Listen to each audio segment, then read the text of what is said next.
تو میں آپ کی خدمت میں عرض کر رہا تھا وہ یہ کہ ہم جن ضوابط مقدسہ کے قائل ہیں اور ازرو قرآن جو آئندہ مجالس میں ہم انشاءاللہ وحی کے حوالے سے عرض کریں گے آپ کی خدمت میں، ہم ان ضوابط مقدسہ کو مانتے ہیں جو مسلمات دین میں شامل ہیں، جنہیں مانے بغیر ایمان کی تکمیل نہیں ہوتی۔ مثال کے طور پر ہم توحید کے قائل ہیں، اب ساری دنیا کو آپ مانتے رہیں اور توحید کا اقرار نہ کریں، سب ماننا بیکار ہو جائے گا۔ بات یہاں سے شروع ہونا، توجہ ہے آپ کی؟ جیسے توحید دین کی بنیاد ہے، ایمان کی بنیاد ہے۔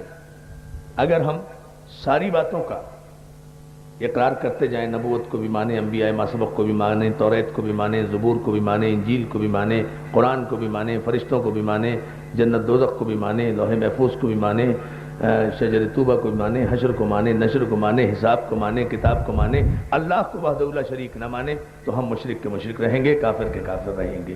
تو کافر کون ہوگا؟ جو توحید کا قائل نہیں۔ مشرک کون ہوگا؟ جو توحید کا قائل۔ صلوات بھیجے نا بابا دے والا جو میں آج کر رہا ہوں، آپ توجہ فرمائیں۔ جو توحید کا قائل نہیں، مسئلہ صرف یہ ہے جو محل بحث ہے، جو علمی بحث میں آئے گا آئندہ مجالس میں، وہ صرف یہ ہے۔ اب کسی سے پوچھیں آپ صاحب کہ اللہ کو کون ہے جو اللہ کو نہیں مانتے؟ آپ کے اس گلوب پر، آپ کے اس کرۂ ارض پر، آپ کے اس چھوٹے سے سیارے پر جس پر آپ اور ہم رہتے ہیں، یہ 4.5 ارب انسان، یہ سب سے چھوٹا سیارہ ہے۔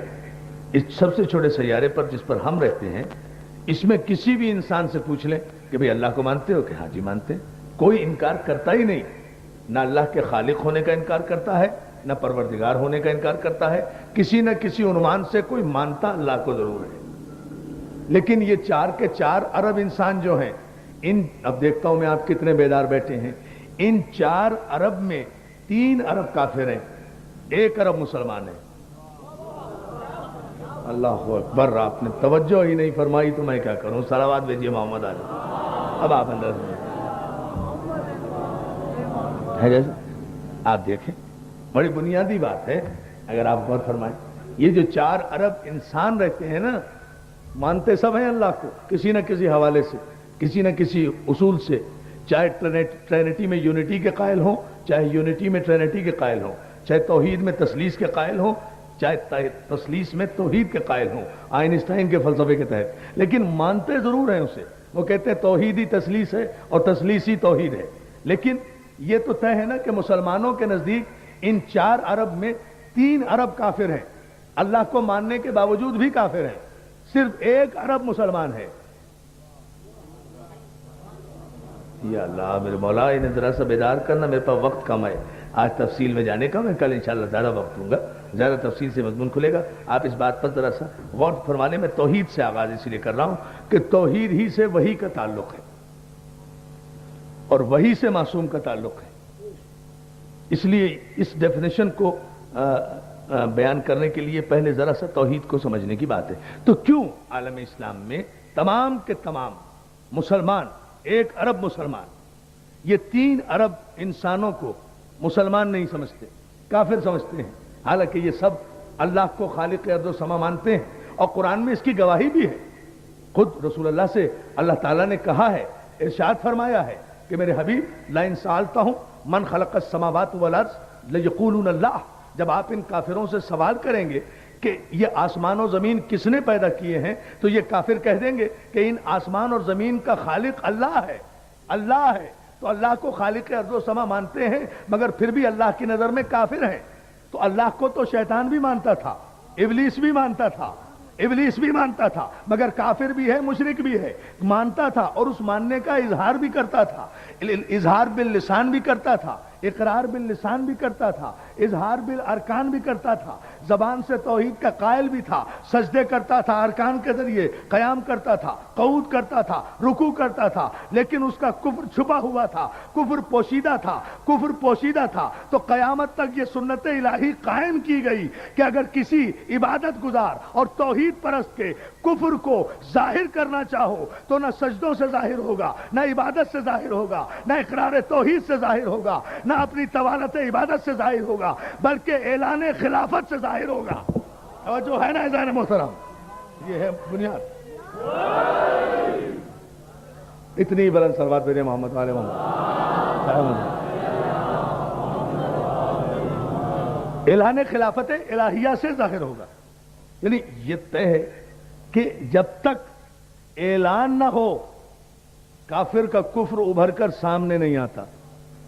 جب تک اعلان نہ ہو پتہ نہیں چلتا کہ کافر ہے کون, معلوم نہیں ہوتا کہ مشرک ہے کون, دلوں میں کس کے کیا ہے. اعلان کے موقع پر انسان کا چہرہ بتا دیتا ہے. اللہ اکبر. اعلان کے موقع پر انسان کا چہرہ بتا دیتا ہے. تو بات تو اعلان کی ہے.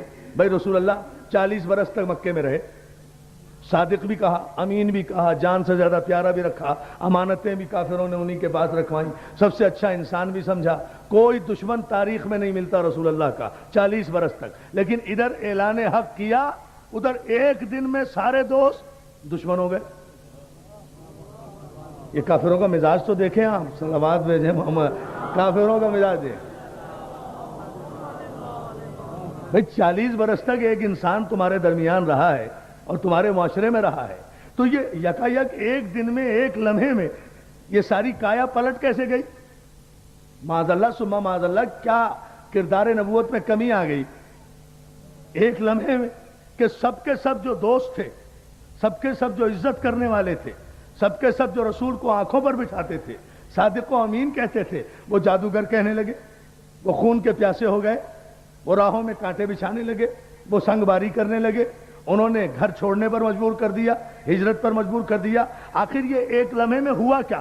ہوا کچھ نہیں دوستو. جب تک اعلان نہیں کیا تھا کسی کو کوئی خطرہ نہیں تھا.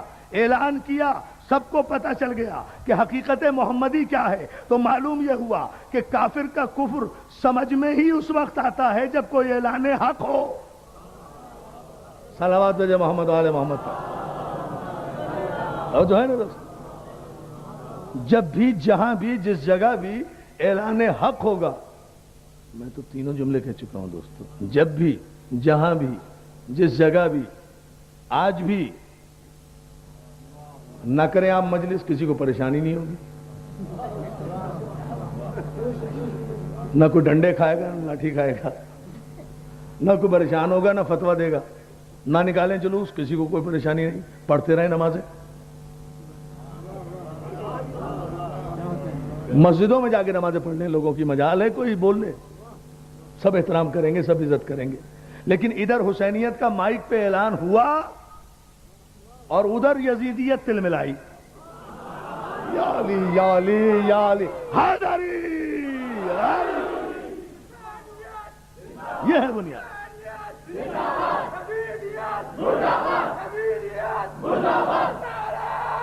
دونوں ہاتھ بلند کر کے سلامت رہو. ماٹر روڈ امام بارگاہ کو انشاءاللہ اسی مقام پر دیکھنا چاہتا ہوں, اور وہ آئے گا انشاءاللہ مولا نے مدد کی. تو آئندہ مجالس میں اس مسئلے پر ذرا سا آپ اگر غور فرمائیں. یہ محرم سے پہلے کچھ بھی نہیں ہوتا سال بھر. ادھر محرم آیا, ادھر یہ میٹنگ, یہ امن, وہ امان, یہ مسئلہ, یہ پیس کمیٹیاں.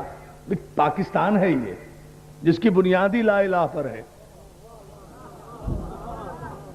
ہاں, یہ پاکستان ہے, اس کی بنیاد کاہے پر ہے؟ آپ ہی تو کہتے ہیں لا الہ پر ہے. چلیے چھوڑیے اس تاریخی بحث کو, لیکن آپ کہتے ہیں نا, چھوڑیے مسلم لیگ کی قراردادوں کی بات ہم نہیں کرتے ابھی, لیکن آپ کہتے ہیں نا, اب تو کہتے ہیں نا فتح مکہ کے بعد. پتہ نہیں کون سمجھے گا اس جملے کو, سوائے جعفری صاحب کے واہ نہیں کی کسی نے, چونکہ انہیں پتہ ہے نا, یہ جانتے ہیں سارا پس منظر تحریک پاکستان کا. آپ دیکھیں, غور فرمائیں. ٹھیک ہے چلیے مان لیتے ہیں بھائی پاکستان کی بنیاد جب لا الہ الا اللہ پر ہے, تو پیس کمیٹی حسین کے لیے کیسی, امن کمیٹی حسین کے لیے کیسی؟ اگر حسین کا غم کہیں یروشلم میں منایا جاتا ہو, کہیں یہودیوں کے یہاں منایا جا رہا ہو, کہیں کافروں کے یہاں منایا جا رہا ہو, کہیں کوئی یزیدستان ہو ملک,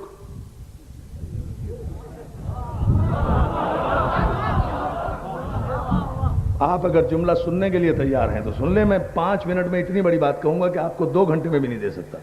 اگر کوئی دنیا کے نقشے پر 144 146 ملکوں میں کوئی ملک یزیدستان ہے اور وہاں کا حکمران یزید ہے, وہاں حسین کا نام لیا جانے کی تیاری ہو رہی ہے, تب تو حکومت انتظام بھی کرے، پیس کمیٹی کرے، یہ کرے کہ کہیں یزیدیت سے حسینیت نہ ٹکرا جائے۔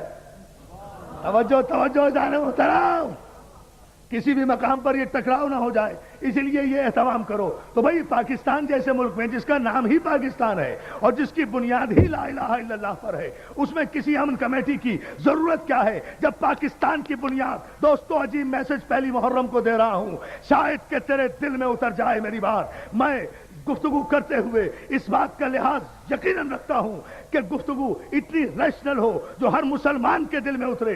جب اس پاکستان کی بنیاد ہی لا الہ ہے اور اس پاکستان کا مقدر ہی لا الہ ہے، تو کبھی اگلے مرحلے پر بھی سوچ لیا کرو کہ اگر پاکستان کی بنا لا الہ ہے تو لا الہ کی بنا حسین ہے۔ یا علی یا علی یا علی یا علی، صلوات بھیجے مل کر محمد۔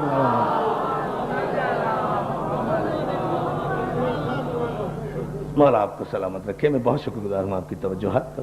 تو پاکستان کی بنیاد لا الہ الا اللہ، لا الہ الا اللہ کی بنیاد حسین، حقہ کے بنائے لا الہ حسین۔ تو پاکستان اور حسین تو لازم و ملزوم ہوئے نا۔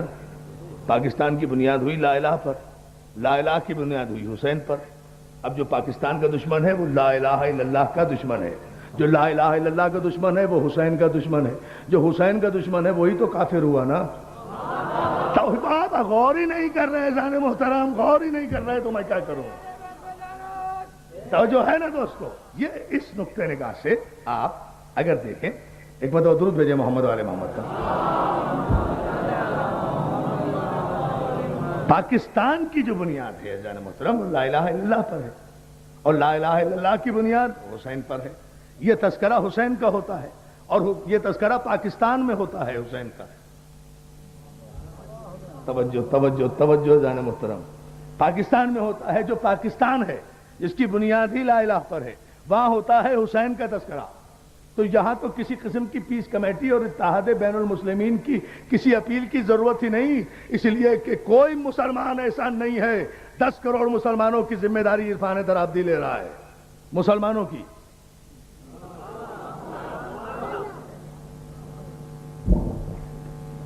10 کروڑ مسلمانوں کی ذمہ داری لے کر عرفان درابدی یہ بات کہہ رہے ہیں کہ یہاں تو اتحاد بین المسلمین، یہ اصطلاح ہی غلط ہے، نعرہ ہی غلط ہے۔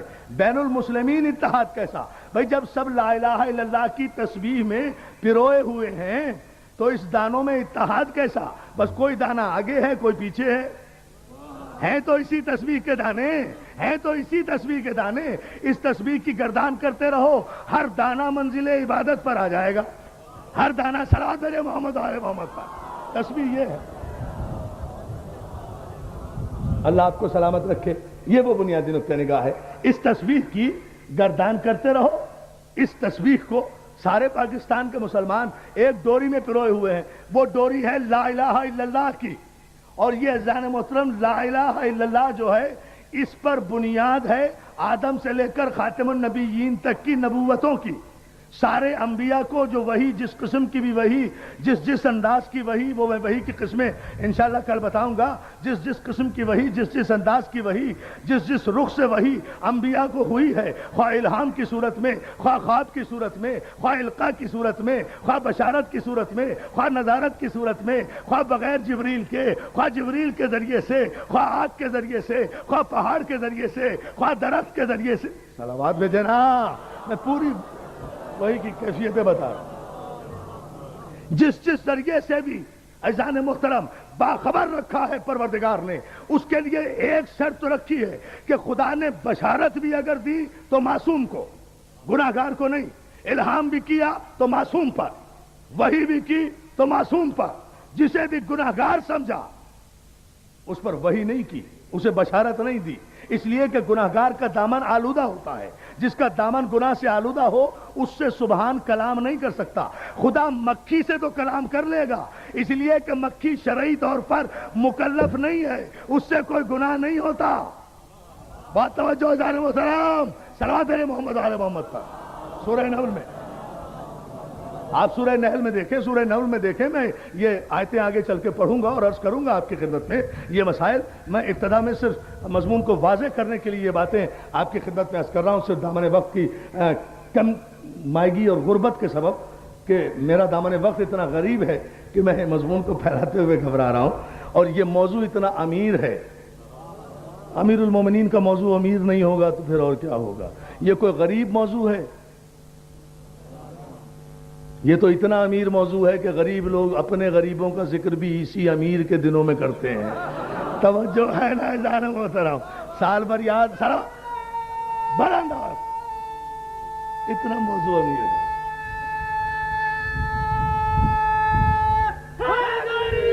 سلامت مجلس مولا سلامت رکھے یا علی مدد کہنے والے. توجہ ہے نا دوستو؟ یہ وہ نقطہ نگاہ ہے کہ جسے آپ آگے پیچھے جائیے نا، آپ کو زحمت ہو رہی ہوگی. اچھا کھڑے ہونے میں ٹھیک ہے. تو دیکھیں کیسے کیسے مولا کے چاہنے والے بیٹھ نہیں سکتے، بزرگ ہیں، کھڑے ہو کر بھی اس عبادت کو سن رہے ہیں. یہی تو وہ عبادت ہے خدا کی قسم، ذکر آل محمد کی عبادت، کہ جسے کھڑے ہو کر سنو تب بھی عبادت، بیٹھ کر سنو تب بھی عبادت، قبلہ رخ ہو کر سنو تب بھی عبادت، مغرب سے پہلے سنو تب بھی عبادت، عشاء کے بعد سنو تب بھی عبادت، سورج نکلنے سے پہلے سنو تب بھی عبادت، سورج نکلنے کے بعد سنو تب بھی عبادت. یہ عبادت ہے جو قضا نہیں ہوتی. صلوات بھیجے محمد و آل محمد پر. یہ بڑی عجیب عبادت ہے، اور یہی وہ عبادت ہے، ان بزرگوار کو دیکھ کر ہی یہی وہ عبادت ہے کہ جو بالغ ہونے کے بعد واجب نہیں ہوتی. بھائی نہیں کہہ سکتا میں اس سے بڑا جملہ، آپ توجہ کریں نہ کریں. یہ واحد عبادت ہے آل محمد کی ولایت کی عبادت، کہ جس کے لیے بالغ ہونے کا انتظار نہیں ہے شریعت میں. نماز تو بالغ ہو تو پڑھو، اس سے پہلے فرض نہیں ہوتی. حج کی استطاعت ہو تو کرو، نہ مت کرو. مقروض ہو تو زکوٰۃ مت دو.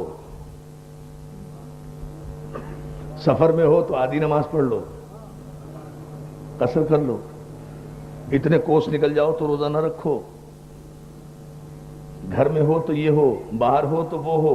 یہ واحد عبادت ہے کہ جس میں بالغ ہونے کا انتظار نہیں کیا جاتا. ادھر بچہ پیدا ہوا، ادھر فوراً مولوی صاحب کو بلایا ماں باپ نے، نہ بچے کو دیکھا، نہ پیار کیا، نہ خوش ہوئے، نہیں ابھی اسے پیار نہیں کرنا ہے. فوراً ہی مولانا آئے، اس کے دائیں کان میں توحید پہنچائی، نبوت پہنچائی، علی کی ولایت پہنچائی، بائیں کان میں اقامت کہی. یعنی ہم اپنے بچے کو سانسوں میں ولایت گھول کر پلاتے ہیں. یا علی سانسوں میں گھول کر ولایت پلاتے. صلوات دے باواز بلند، سانسوں میں ولایت گھول کر پلاتے ہیں. مولا سلامت رکھے آپ کو. ہم اپنے بچوں کو سانسوں میں اللہ کی توحید اور اس کے نبی کی نبوت اور علی کی ولایت کھول کر پلاتے ہیں کہ اسے سانس بھی لینے کا حق نہیں ہے جب تک یہ علی کی ولایت کا اقرار سن نہ لے. ابھی کرنے کے قابل نہیں ہے تو سنے، اور دیکھیں آپ، یہ اس کی زندگی کا پہلا دن ہے نا، پیدا ہوا بچہ ابھی بھی سننے کے قابل ہے، بولنے کے قابل نہیں ہے تو سنا رہے ہیں. اور زندگی کا آخری دن قبر میں ہوتا ہے، پھر بھی شانہ ہلا کر ہم کہتے ہیں سن تیرا پہلا امام کون ہے. توجہ ہے نا؟ آغاز بھی علی کے اقرار سے، انجام بھی علی کے اقرار پر. موت کہاں سے آ گئی؟ موت کہاں ہے؟ درمیان تو دیکھیں موت کہاں سے آئی ہے.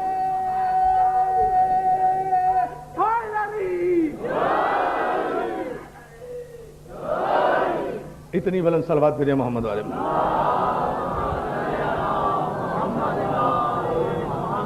لیکن یہ بات طے ہے دوستو، یہ انشاءاللہ میں کل عرض کروں گا اس کی تفصیلات. کل آپ ضرور میری اس گزارش کو شرف قبولیت بخشیں گے. اس پابندی وقت کو 10 دن کی زحمت اٹھا لیں حسین کے نام پر تو میں آپ کا شکر گزار ہوں گا. یہ وہ منزل فکر ہے کہ جسے یعنی یہاں اتنی خوبصورت مجلس ہوتی ہے اور اتنے خوبصورت سامعین آتے ہیں کہ میرا جی چاہتا ہے کہ میں مسلسل پڑھتا رہوں. تو میں اس نقطہ نگاہ سے چاہتا ہوں کہ زیادہ سے زیادہ وقت مجھے یہاں میسر آ جائے. تو عزیزان محترم، مسئلہ صرف اتنا سا ہے کہ ہم اپنے بچے کا آغاز بھی کرتے ہیں تو اقرار توحید و نبوت و ولایت کے ذریعے سے، اور اپنی زندگی کا اختتام بھی کرتے ہیں تو اقرار توحید و نبوت و ولایت کے ذریعے سے. درمیان میں یہ وقفہ ہے. اس درمیانی وقفے میں ہم حسین کی عبادت کرتے ہیں، آل محمد کا تذکرہ کرتے ہیں. ہمارا کوئی مر جائے اسے نہیں روتے، حسین کو روتے ہیں. ہمارا کوئی مر جائے اس کا ماتم نہیں کرتے، حسین کا ماتم کرتے ہیں۔ یہ اخلاص محبت دیکھے، ہمارا اخلاص مودت اہل بیت دیکھے، جس کا ہم پریکٹیکلی ڈیمونسٹریٹ کر کے بتاتے ہیں کہ اپنے مرنے والے سے ہمیں محبت تھی، آل محمد سے ہمیں مودت ہے، اور جہاں ساری محبتیں قربان ہو جائیں وہاں سے مودت اہل بیت کی ابتدا ہوتی ہے۔ اور یہ عقیدہ رسم نہیں ہے، وہی ہے جو معصوم کے ذریعے آئی۔ صلوات بھیجے محمد و آل محمد۔ وہی ہے جو معصوم کے ذریعے آئی۔ آئے مودت کی روشنی میں میں کل اس کی وضاحت کروں گا۔ عزیزان محترم، ہم اس کا اقرار کرتے ہیں ببانگ دوحل اور مقام فخر پر کہ یہ خوش ہیں تو ہم خوش ہیں، یہ غم ہیں، غم زدہ ہیں تو ہم غم زدہ ہیں۔ جب ہم سمجھتے ہیں کہ ادھر محرم کا چاند طلوع ہوتا ہے، ادھر زینب شام چھوڑتی ہے، فاطمہ بقیہ چھوڑتی ہے، چھوٹی سی سکینہ شام کا زندان چھوڑتی ہے، معصومین تشریف لے آتے ہیں، تو ہماری کوشش یہ ہوتی ہے کہ معصومین کے آنے سے پہلے ہم بارگاہ میں پہنچ جائیں۔ ابھی میں نشتر پارک میں عرض کر رہا تھا، کہیں ایسا نہ ہو کہ فاطمہ درگاہ میں آئیں اور آ کر تلاش کریں کہاں ہیں میرے حسین پہ رونے والے، کہاں ہیں میرے حسین کا ماتم کرنے والے۔ میرے بابا نے وعدہ کیا تھا، میرے صادق و امین بابا نے وعدہ کیا تھا، اسی لیے ہماری مائیں بہنیں اپنے چھوٹے چھوٹے بچوں کو لے کر بارگاہوں میں آ جاتی ہیں کہ آ کر حسین کا ماتم کریں، پہلے موجود ہوں۔ ایسا نہ ہو کہ بیوی آ جائیں اور ہم موجود نہ ہوں۔ بیوی کو پہلے ہی بہت زخم دیے ہیں، پہلو بیوی کا زخمی، کلیجہ بیوی کا زخمی، قبر بیوی کی زخمی۔ یہ جملہ دے رہا ہوں میں، قبر بیوی کی زخمی۔ بڑے تحفے دیے ہیں امت نے رسول کی اکلوتی بطول بیٹی کو، قبر بطول کی زخمی۔ خدا تمہیں لے جائے جنت البقیع، سارا مکہ مدینہ بقائے نور بنا ہوا ہوتا ہے اس وقت جب قبر زہرا پہ اندھیرا ہوتا ہے۔ اولاد اگر کوئی سید چلا جائے اس کے لیے تو مر جانے کو جی چاہتا ہے اسے، جب وہ جنت البقیع میں جا کر یہ کہے ارے ان قبروں میں فاطمہ کی قبر کون سی ہے؟ کیا سن رہے ہیں آپ؟ خدا کی قسم کلیجہ پھٹ جاتا ہے جب وہاں پوچھنا پڑتا ہے جہاں فاطمہ اپنے بچوں کے ساتھ لیٹی ہوئی ہے۔ غریب ماں کے پہلو میں کچھ غریب بچے بھی ہیں۔ مسلمانوں نے جس کی قبر کو بھی سلامت نہیں رہنے دیا، اتنا بھی نشان نہیں چھوڑا کہ کوئی جا کر براہ راست کسی سے پوچھے بغیر سلام کر لے۔ عزیزان محترم، اسی قبر پہ 61 ہجری کے محرم سے پہلے 28 رجب سن 60 ہجری کو حسین آیا تھا آخری رخصت کے لیے، اور آ کر ایک جملہ کہا تھا، اماں حسین جا رہا ہے، اماں حسین مدینہ چھوڑ رہا ہے، اماں تم بھی لہو میں اپنا چمن دیکھنے چلو، زینب کے بازوؤں میں رسن دیکھنے۔ تم بھی لہو میں اپنا چمن دیکھنے چلو، زینب کے بازوؤں میں رسن دیکھنے چلو۔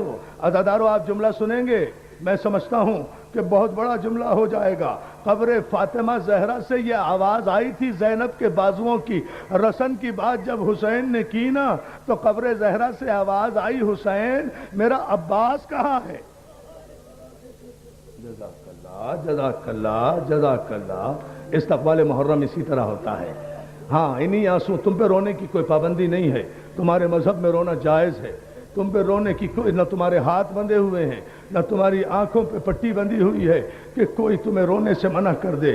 رونے کی پابندی تو زینب پر تھی جو بھائی کو نہ رو سکی، رونے کی پابندی سکینہ پر تھی جو باپ کے سر کو نیزے پر دیکھ کر اگر روئی ہے تو شمر نے تماچا مار کے خاموش کیا ہے۔ عزادارو جملہ اگر سن سکو تو سن لو، میرے پاس وقت نہیں ہے، رونے کے لیے یہی جملہ کافی ہے۔ آواز آئی، حسین میرا عباس کہاں ہے؟ حسین میرا عباس کہاں ہے؟ حسین نے آواز دی، عباس اماں بلا رہی ہے، عباس قبر بطول پر آئے، اپنا داہنا رخسارا ماں کی قبر پہ رکھا، شہزادی غلام حاضر ہے، اور جناب فاطمہ کی قبر سے آواز آئی، عباس میں نے تجھے مانگا ہے اپنے خدا سے، عباس تو میرا بیٹا ہے، عباس تجھ سے فاطمہ زہرا ایک چیز مانگتی ہے، شہزادی حکم تو کرو، عباس جب تک تو سلامت ہے میری زینب و کلثوم کا پردہ۔ جزاک اللہ جزاک اللہ۔ مولا تمہیں سلامت رکھے، کوئی غم نہ دے۔